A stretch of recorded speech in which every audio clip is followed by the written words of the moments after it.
Hello everyone, welcome back to my channel. I hope you all are doing great. Friends, in today's video we are going to understand the first 7 principles of management with example.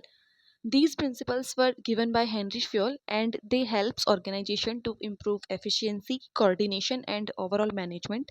So without wasting any time, let's get started. Friends, first principle है division of work. Division of work refers to the specialization of task where work is divided into smaller activities and assigned according to employees' skills and expertise. Specialization improves efficiency, enhance quality and reduce the time required to complete a work. क्या मतलब है कि division of work principal के according work छोटे छोटे specialise task में divide किया जाता है और हर एक एम्प्लॉय को उसकी स्किल्स और एक्सपर्टीज के अकॉर्डिंग काम दिया जाता है। इससे क्या होता है कि एफिशिएंसी इंप्रूव होती है, क्वालिटी बेटर होती है और काम कम टाइम में कंप्लीट हो जाता है। For example, in a manufacturing company, different employees are responsible for production, quality, control, packaging, and marketing according to their specialization. कि एक मैन्युफैक्चरिंग कंपनी में अलग अलग एम्प्लॉयज प्रोडक्शन, क्वालिटी कंट्रोल और पैकेजिंग जैसे डिफरेंट टास्क हैंडल करते हैं according to their specialisation. इसी टाइप से कोई एडवर्टाइजिंग डिपार्टमेंट हैंडल करता है, कोई सेल्स डिपार्टमेंट हैंडल करता है अकॉर्डिंग टू देयर एक्सपर्टीज, उनकी स्किल्स के अकॉर्डिंग। सेकंड प्रिंसिपल है authority and responsibility. Authority is the right to give orders and make decisions, whereas responsibility is the obligation to perform assigned duties. According to Fayol, authority and responsibility must always exist together to ensure effective management. क्या मतलब है कि authority का मतलब होता है orders देना और decision लेने की right, जबकि responsibility का मतलब होता है assigned duties को properly perform करना। फ्योल के अकॉर्डिंग अथॉरिटी और रिस्पॉन्सिबिलिटी हमेशा साथ साथ होनी चाहिए, तभी एक इफेक्टिव मैनेजमेंट पॉसिबल होता है। For example, a production manager has the authority to allocate work among employees and also responsible for achieving the production target. कि जो एक प्रोडक्शन मैनेजर है उसके पास एम्प्लॉयज़ को वर्क असाइन करने की अथॉरिटी है, लेकिन साथ ही उसके पास प्रोडक्शन टारगेट अचीव करने की रिस्पॉन्सिबिलिटी भी है कि जिस भी सुपीरियर ने प्रोडक्शन मैनेजर को प्रोडक्शन टारगेट अचीव करने की रिस्पॉन्सिबिलिटी दी होगी, उसी टाइम उसे कुछ राइट्स भी दिए गए होंगे कि वो उसके अकॉर्डिंग एम्प्लॉयज़ को, अपने सबॉर्डिनेट्स को ड्यूटीज़ असाइन कर सके। इसीलिए फ्योल ने कहा है कि एक इफ़ेक्टिव मैनेजमेंट के लिए अथॉरिटी और रिस्पॉन्सिबिलिटी का साथ साथ होना ज़रूरी है। थर्ड प्रिंसिपल है discipline.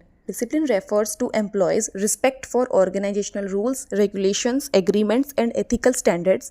It is essential for maintaining order, efficiency, and harmonious working relationships. Discipline principle के अकॉर्डिंग डिसिप्लिन का मतलब होता है कि ऑर्गेनाइजेशन के रूल्स, रेगुलेशंस, एथिकल स्टैंडर्ड्स को रिस्पेक्ट करना, उन्हें फॉलो करना। ये ऑर्गेनाइजेशन में ऑर्डर, एफिशिएंसी और हेल्दी वर्किंग रिलेशनशिप्स मेंटेन करने के लिए बहुत इंपॉर्टेंट है। एक ऑर्गेनाइजेशन के रूल, रेगुलेशंस और एग्रीमेंट्स को फॉलो करना एक ऑर्गेनाइजेशन में पीस मेंटेन करने के लिए, हेल्दी वर्किंग रिलेशनशिप्स मेंटेन करने के लिए, सुबॉर्डिनेट और सुपीरियर के बीच में बेटर रिलेशनशिप एस्टैब्लिश करने, उन्हें मेंटेन करने के लिए बहुत इंपॉर्टेंट है। For example, employees follow office timings, company policies and workplace procedures without violating organisational rules. कि जो एम्प्लॉयज़ हैं वो ऑफिस टाइमिंग्स को फॉलो करें, कंपनी की पॉलिसीज़ को फॉलो करें, वर्क प्लेस प्रोसीजर्स को फॉलो करें without violating organisational rules. Discipline का मतलब यही होता है। फोर्थ प्रिंसिपल है unity of command. Every employee should receive instructions from only one immediate superior. This avoids confusion, conflicting instructions and divided loyalty. Fourth principle के according हर employee को instruction सिर्फ एक इमीडिएट सुपीरियर से मिलनी चाहिए और एक इमीडिएट सुपीरियर को ही उसे रिपोर्ट भी करना चाहिए। इससे क्या होता है कि कन्फ्यूजन, कन्फ्लिक्टिंग इंस्ट्रक्शंस और डिवाइडेड लॉयल्टी जैसी सिचुएशंस क्या है, अराइज नहीं होती है। For example, sales executive reports only to sales manager instead of receiving directions from multiple managers. की एक सेल्स एग्जीक्यूटिव है वो सिर्फ सेल्स मैनेजर को रिपोर्ट करेगा, ना कि मल्टीपल मैनेजर से वो इंस्ट्रक्शन लेगा। कि सेल्स एग्जीक्यूटिव सिर्फ सेल्स मैनेजर को ही रिपोर्ट करेगा, सेल्स मैनेजर से ही इंस्ट्रक्शन लेगा, कि मल्टीपल मैनेजर्स को वो रिपोर्ट नहीं करेगा, मल्टीपल मैनेजर की इंस्ट्रक्शन को फॉलो नहीं करेगा। इससे ये हो सकता है कि जो एम्प्लॉय है उसको कन्फ्यूजन हो सकता है कि किस इंस्ट्रक्शन को वो फॉलो करे और कौन से सुपीरियर को वो रिपोर्ट करे। तो इस प्रिंसिपल के अकॉर्डिंग एक एम्प्लॉय एक इमीडिएट सुपीरियर के इंस्ट्रक्शंस को ही फॉलो करेगा और उस इमीडिएट सुपीरियर को ही रिपोर्ट करेगा। फिफ्थ प्रिंसिपल है unity of direction. All activities aimed at achieving the same objective should be directed by one manager under a single plan. This ensures coordination and consistency. क्या मतलब है कि same objective को achieve करने वाली सभी activities एक ही मैनेजर के अंडर होनी चाहिए और एक ही प्लान के अकॉर्डिंग वो चलनी चाहिए। इससे होता ये है कि कोऑर्डिनेशन और कंसिस्टेंसी बनी रहती है। For example, the entire marketing team works under one marketing strategy while launching a new product. कि जब कंपनी एक नया प्रोडक्ट लॉन्च करती है तो पूरी मार्केटिंग टीम एक ही स्ट्रेटजी को फॉलो करती है।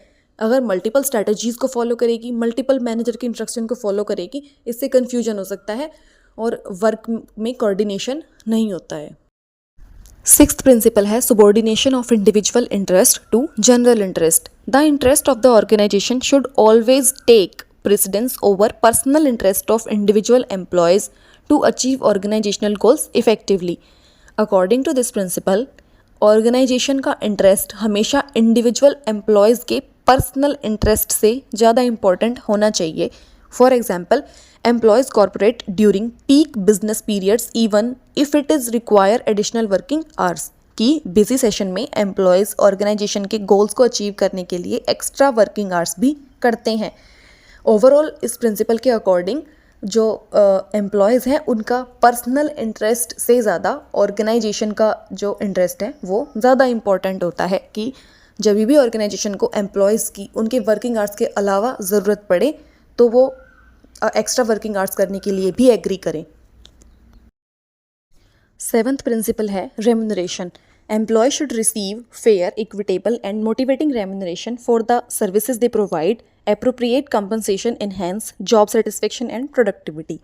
इसका मतलब है कि एम्प्लॉयज़ को उनके काम के लिए फेयर और मोटिवेटिंग सैलरी या कंपनसेशन मिलना चाहिए। इससे जॉब सेटिस्फेक्शन और प्रोडक्टिविटी दोनों इंप्रूव होते हैं। For example, an organisation provides competitive salaries, performance incentives, annual bonus to deserving employees. की जो कंपनी है वो अपने एम्प्लॉयज़ को कॉम्पिटिटिव सैलरीज, परफॉर्मेंस इंसेंटिव यानी अगर किसी ने कुछ एक्स्ट्रा अच्छा परफॉर्म किया है तो उसे इसके लिए इंसेंटिव दिया जाता है, एनुअली बोनस दिया जाता है, जिससे क्या होता है जो एम्प्लॉयज़ हैं उन्हें जॉब सेटिस्फेक्शन मिलता है और उनकी जो वर्क प्रोडक्टिविटी है वो इंक्रीज़ होती है, जिससे ऑर्गेनाइजेशन के ऑब्जेक्टिव्स को इफ़ेक्टिवली और एफिशिएंटली अचीव करने में हेल्प मिलती है। तो ये थे हेनरी फ्यूल के पहले 7 प्रिंसिपल्स और नेक्स्ट 7 हम नेक्स्ट वीडियो में डिस्कस करेंगे। अगर वीडियो हेल्पफुल लगी हो तो लाइक करें, शेयर करें और चैनल को सब्सक्राइब करें। Thank you for watching.